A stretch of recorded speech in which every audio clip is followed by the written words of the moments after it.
Uncle York's a fine old feller, gonna be our storyteller. Been around for a century, keeping an eye on you and me.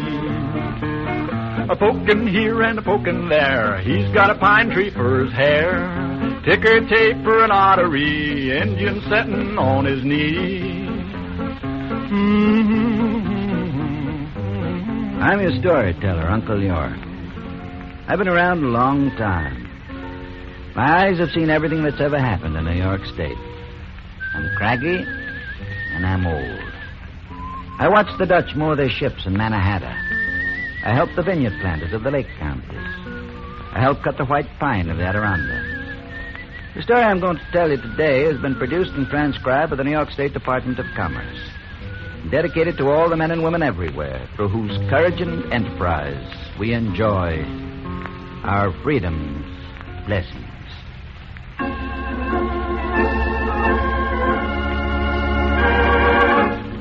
I want to tell you about a story that began at a breakfast table in Rochester. Yeah? It was in the 1870s, about the time of Kit Custer. But the fellow sitting at the table was a thin young bank clerk. So thin, his mother was kind of worried about him. George Eastman, you're getting thin as pie crust.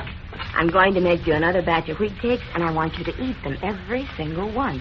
Sorry, Mother, I won't have time. You ought to take a vacation, son. Or better yet, take up a hobby. Whatever happened about that photography you used to be interested in? Wearing Tophet's my hat. Right here, dear, right here. Oh. Say, if I did take a vacation, maybe I'd take my camera along. Oh, George, with all that equipment, well, you couldn't carry anything else. Oh, you forgot your scarf. Oh, thanks. Gosh, wouldn't it be wonderful to take a trip to some tropical place and take a camera along? Just think, you'd have a diary and pictures. Oh, but George, last time you went out to take pictures, well, you were all tuckered out just from carrying your equipment. You spent all day and only got one good photograph. Oh, I'd need some lessons before going on a real trip, Mother. Lessons in photography? Yes. Why not? There must be a professional photographer here in Rochester. Tell you what, when I get home tonight, I'm going to look him up and see what he'll charge me to teach me what he knows.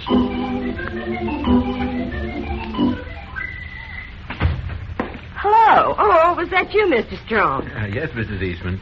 Say, what on earth is George doing in front of the house? Is he camping out there for his vacation? Well, what do you mean? The tent. George and that fellow have a little tent set up. Oh, that's a dark tent. George is taking photography lessons. Oh, for heaven's sake. What's the tent for? Isn't that terrible?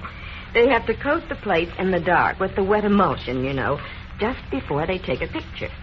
He's practicing taking photographs of the house. Oh, I didn't know it was so complicated. Oh, yes. He has to load the camera in a dark place, and then he has to take a photograph right away while the plate's wet. And besides that, he has to keep all the chemicals handy for developing. Well, I'll have to go out and bait George a little on his new hobby. What is it they call those photography fellas? A night of the black art? Yeah? George was a camera bug already. Just an amateur, but he got so interested, sweating away in that little dark tent with his collodion and his silver nitrate and all the paraphernalia. First thing he knew, he was spending every spare minute away from the bank taking pictures. The boarder in the Eastman household, Mr. Henry Strong, kept a sharp eye on the young fellow. One night late, he found George in the kitchen. Why, George Eastman, I thought I heard burglars down here. What are you doing down here so late? I might ask you the same thing, Henry. Well, I was just going to burgle a piece of your mother's cherry pie. Sit down, Henry.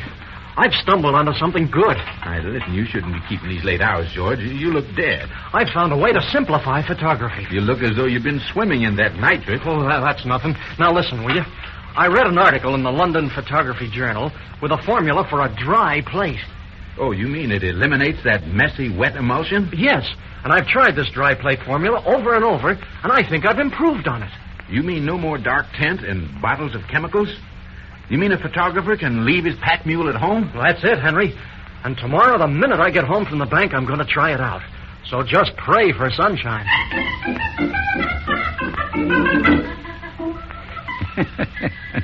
The eternal hope of the camera fiend, a sunny day.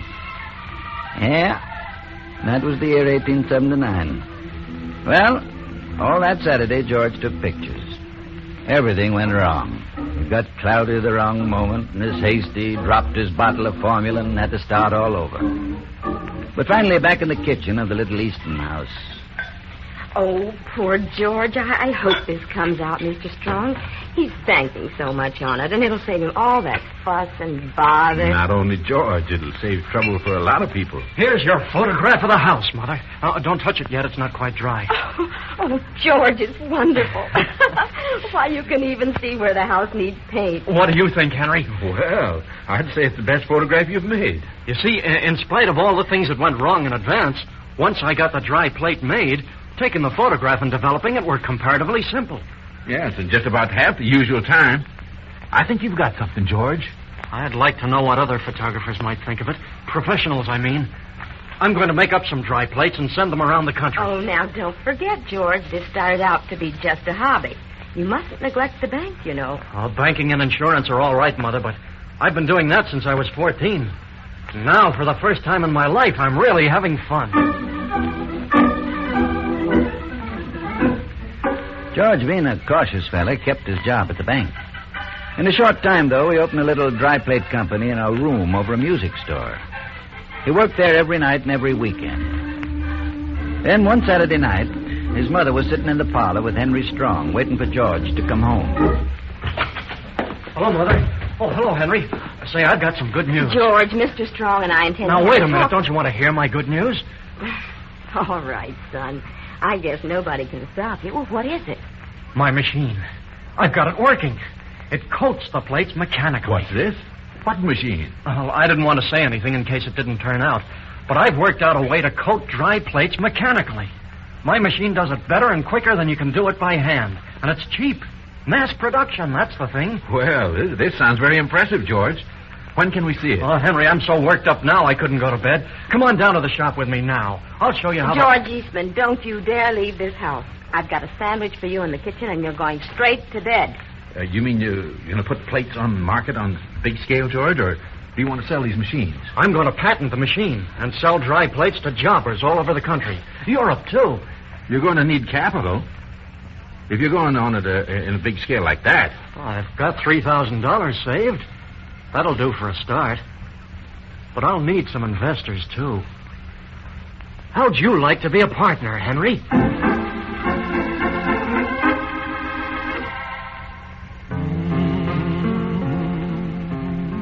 That was the simple start of the Eastman Dry Plate Company, Strong and Eastman proprietors.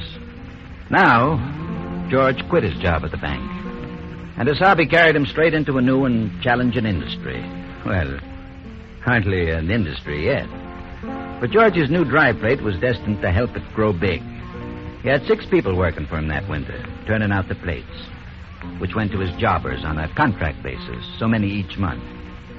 Winter was a slack season, of course, and the new little company waited for spring, like the photographer waits for a sunny day. But instead of spring sunshine, there was literally a spring flood of letters pouring into the little office of George Easton. Joe, those plates we bought last winter are just no good. Yeah, I know. Emulsion's dead, Bill. Dry plates are just plain useless. The emulsion, of course.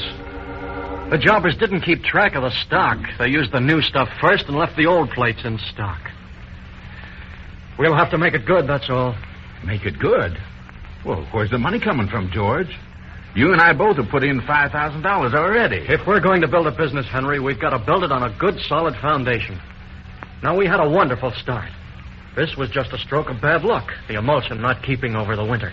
But you'll have to work out another formula. Sure, Henry, but we can do it.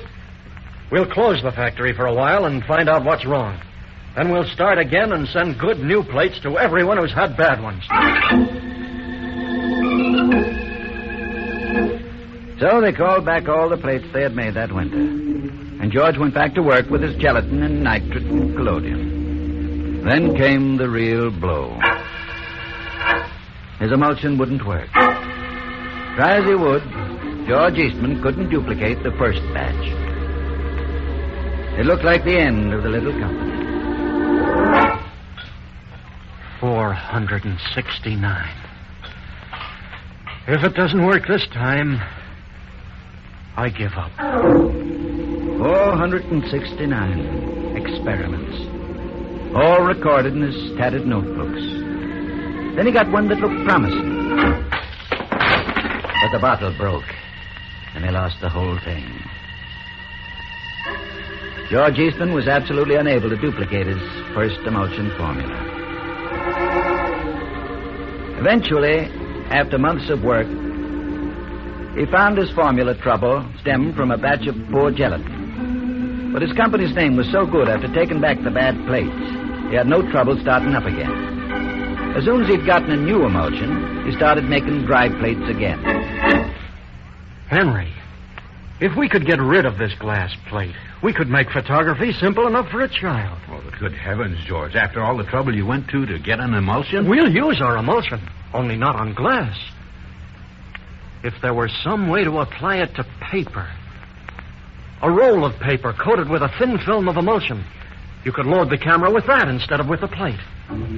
He kept mulling that idea around, till finally, with a fellow named Walker, Eastman designed an attachment to hold a roll of paper film. They called it a roll holder, and it did away entirely with the need of having a plate in your camera. And then...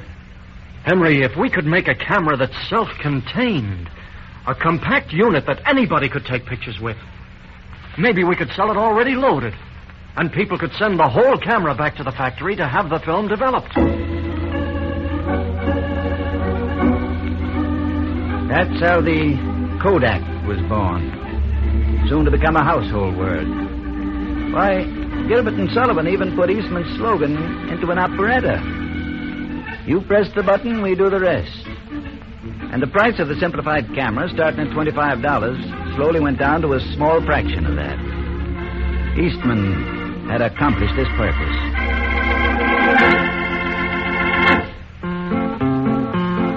Uncle York's a fine old feller. He has been our storyteller. Yeah, hard to believe, knowing the story of that amateurish beginning. And right here in New York State, there's over 160 companies making photographic equipment. Yeah, as long as New York's industries don't stand still, they'll keep on adding to our freedom's blessings.